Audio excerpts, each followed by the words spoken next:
Assalamualaikum warahmatullahi wabarakatuh. My name is Siti Amina and the last three of my NPM number is 213. Okay, I would like to explain about characteristics of the gender-based approach. First, the gender-based approach emphasizes the importance of exploring the social and cultural context of language used in spoken or written communication on a piece of writing. Pertama, pendekatan berbasis genre menekankan pentingnya mengeksplorasi konteks sosial dan budaya penggunaan bahasa dalam komunikasi lisan atau tulisan pada sebuah tulisan. And then the context decides the purpose of a text and overall structure of a text in terms of language features and text features often in the form of linguistic conventions. Jadi, konteks menentukan tujuan dari sebuah teks. Keseluruhan struktur teks dalam hal fitur bahasa dan fitur teks seringkali dalam bentuk konvensi linguistik. Second, this approach highlights the magnitude of the readers and a linguistic convention that a piece of writing needs to follow in order to be successfully accepted by its readership. Jadi yang kedua, pendekatan ini menyoroti besarnya pembaca dan konvensi linguistik yang perlu diikuti oleh sebuah tulisan agar berhasil diterima oleh pembacanya. Next, according to this approach, any student who wants to be successful in joining a particular English language discourse community, he or she will need to be able to produce texts which fulfill the expectation of this reader and regards to grammar, organization, and content.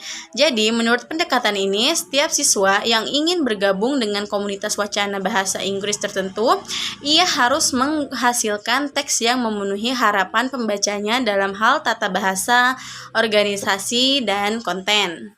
Okay, next, the third, it underscores that communication, either spoken or written, a social activity.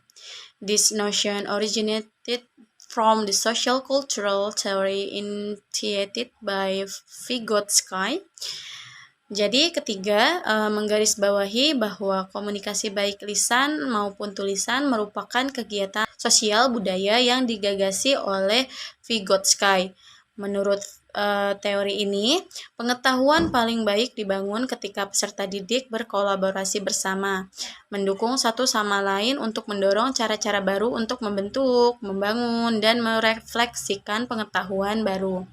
Dalam hal ini, interaksi sosial dan partisipasi anggota kelompok memainkan peran kunci dalam jurnal penelitian interdisciplinar internasional. Okay, the next discussion about the model of gender-based approach. Yang pertama, membangun konteks.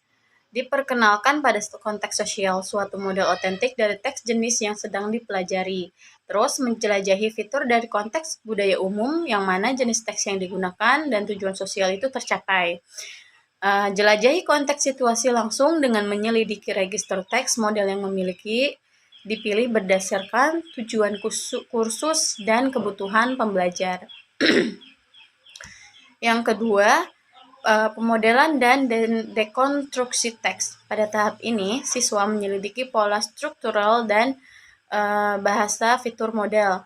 Terus bandingkan model dengan contoh lain dari jenis teksnya. Yang ketiga, konstruksi bersama teks. Pada tahap ini, siswa mulai berkontribusi dalam pembangunan seluruh contoh jenis teks. Guru secara bertahap mengurangi kontribusi untuk konstruksi teks sebagai siswa bergerak lebih dekat untuk mengontrol jenis teks secara mandiri. Yang keempat, konstruksi teks yang independen. Pada tahap ini, siswa bekerja secara mandiri dengan teks. Terus pertunjukan peserta didik digunakan untuk prestasi penilaian. Dan yang kelima, menautkan ke teks terkait. Pada tahap ini, siswa menyelidiki apa yang mereka telah pelajari dalam siklus belajar atau mengajar ini berhubungan dengan yang pertama, teks lain dalam konteks yang sama atau serupa.